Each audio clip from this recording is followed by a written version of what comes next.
Bismillahirrahmanirrahim. Assalamualaikum warahmatullahi wabarakatuh. Alhamdulillahirrabbilalamin. Wassalatu wassalamu ala asrafil anbiya wal mursalin sayyidina Muhammadin amma ba'du. Langsung saja, kali ini kita akan membahas air najis. Air najis ialah definisi air najis ialah wa huwa alladhi halat fihi najasatun wa huwa dunal kullataini au kana kullataini fataghayyara wal kullatani khamsami'atu ritlin bil Baghdadi takriban fil asah. Jadi definisi dari air najis ialah air yang terkena najis dan air tersebut tidak sampai 2 kula atau sampai 2 kula, melebihi 2 kula, fataghayyara, salah satu dari warna, bau, rasa dari air tersebut berubah. Dan yang dimaksud 2 kula ialah 500 ritlin dengan ukuran Baghdad seperti itu. Nah, kalau kita artikan ke literan, definisi dari air najis itu ialah air yang tidak sampai 2 kula dan terkena najis atau sampai 2 kula cuman berubah apanya yang berubah? Salah satu dari yang 3, warna, bau, rasa. 2 kula itu menurut ulama ada yang mengatakan kalau diganti ke literan yaitu 216 liter, ada yang mengatakan 234,5 liter, ada yang mengatakan 275 liter. Jadi misalkan kita ikut pendapat yang nomor 3 yang mengatakan air 2 kula itu ialah 275 liter. Nah, ketika air itu sampai 275 liter terkena barang najis, maka airnya itu tidak dihukumi najis kecuali sampai merubah, kecuali najisnya itu sampai merubah dari sifatnya air itu, baik dari warna, bau, rasa. Kalau belum sampai merubah ketiga dari sifat air tersebut, maka itu tidak dihukumin najis.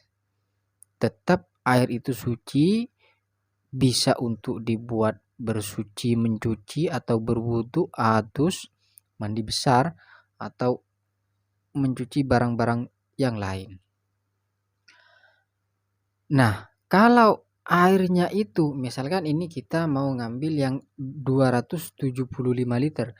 Nah, ketika air itu tidak sampai 275 liter dan terkena najis, meskipun airnya itu tidak berubah, warnanya tidak berubah, rasanya tidak berubah, baunya tidak berubah, maka hukumnya itu tetap dikatakan air najis. Ya, kalau kita mengambil hukum, ini kan ulama berbeda pendapat. Mengambil pendapat ulama yang mengatakan 216 liter itu adalah ukuran air 2 kula. Nah, ketika airnya tidak sampai 216 liter terkena najis, maka hukumnya itu dihukumin najis meskipun airnya tetap kirni, tidak, warnanya tidak berubah, sifatnya tidak berubah, dan baunya tidak berubah. Ataupun lebih dari 216 liter. Kita mengambil pendapat ulama yang nomor 1 ya. Airnya sampai 500 liter terkena najis. Itu bisa najis meskipun sampai 500 liter, 1000 liter airnya, itu dikatakan air najis kalau terkena barang-barang najis dan salah satu sifatnya itu ada yang berubah. Apanya? Yang disebutkan tadi, warna sudah berubah warnanya, atau ndak berubah warnanya cuman baunya berubah, bau sudah tidak bau air air seperti biasanya disebabkan karena najis, maka itu juga dihukumin najis. Nah, sekarang kita akan belajar apa saja barang-barang yang najis. Barang-barang yang najis yaitu ada 7.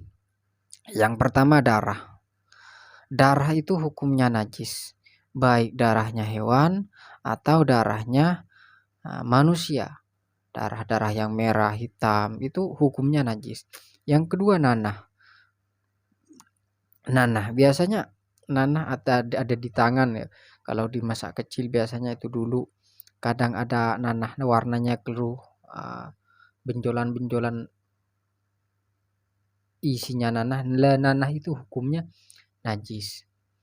Khamr, arak ya, arak, minuman-minuman yang memabukkan itu masuk ke khamr, hukumnya juga najis.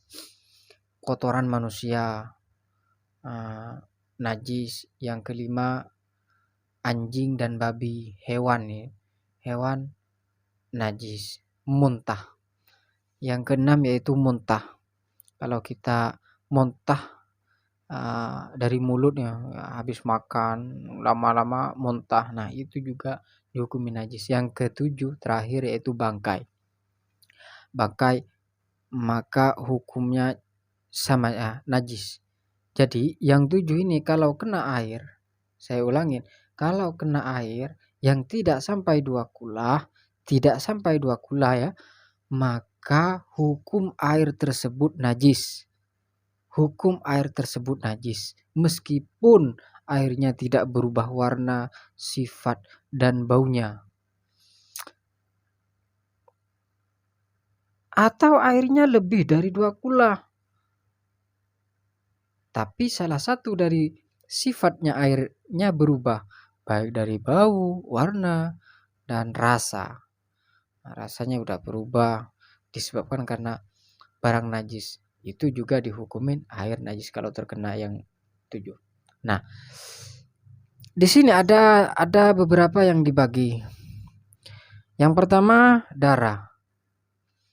Darah itu ada 2 yang halal ya.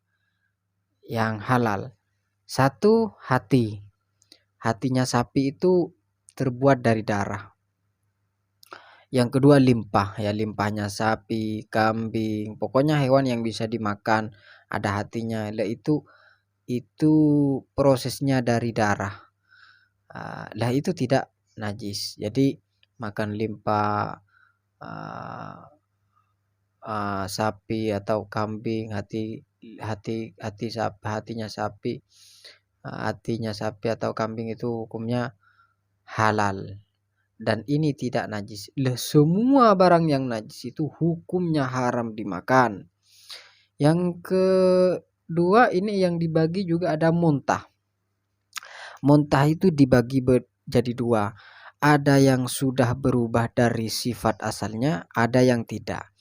Contoh kita misalkan sekarang makan nasi setelah sampai 1 jam kita muntah, dan muntahnya itu kan biasanya kalau sudah lama ya sudah tidak berubah nasi tapi menjadi macam agak semacam bubur lah, hancur seperti itu. Nah itu hukumnya dihukumin masuk muntah yang najis. Jadi kalau kita muntah dari makanan yang dimakan oleh kita sudah berubah, itu hukumnya najis. Kalau tidak berubah, misalkan kita baru saja makan ayam atau makan nasi, karena kebanyakan makan kita ada yang kayaknya makanan itu belum masuk ke lambung kita ya, ke tempat nasi. atau tempat olah makanan di perut kita namanya kan lambung. Nah, itu tidak sampai ke lambung dan biasanya keluar lagi dan itu bukan muntah namanya. Pokoknya kadang keluar lagi dan warnanya tetap. Lah itu tidak dihukumi najis. Biasanya makanan-makanan seperti itu ialah makanan yang belum apa ya, cuman lewat tenggorokan tenggorokan tok, belum nyampe ke lambung. Makanya makanan itu tidak berubah. Nah, itu hukumi suci, tidak najis. Yang terakhir yang dibagi juga adalah bangkai. Ini ada 2 bangkai yang halal ya, yang halal. Yang pertama itu bangkainya belalang, yang kedua bangkainya ikan.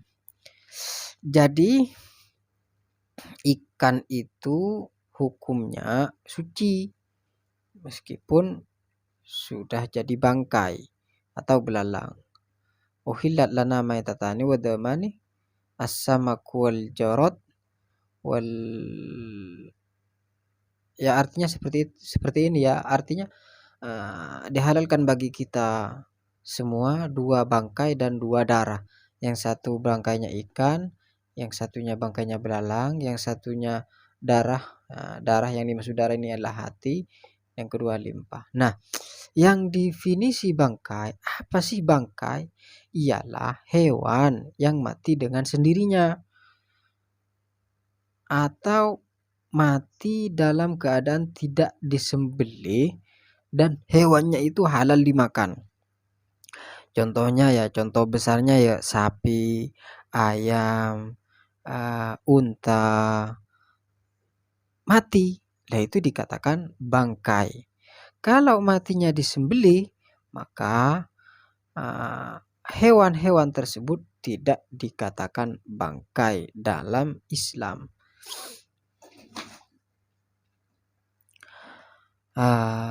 Mungkin cukup sekian dulu video kali ini. Semoga bermanfaat. Hadanallahu wa iyyakum. Assalamualaikum warahmatullahi wabarakatuh. Ilmu hayat sama basar kalam qadiran muridan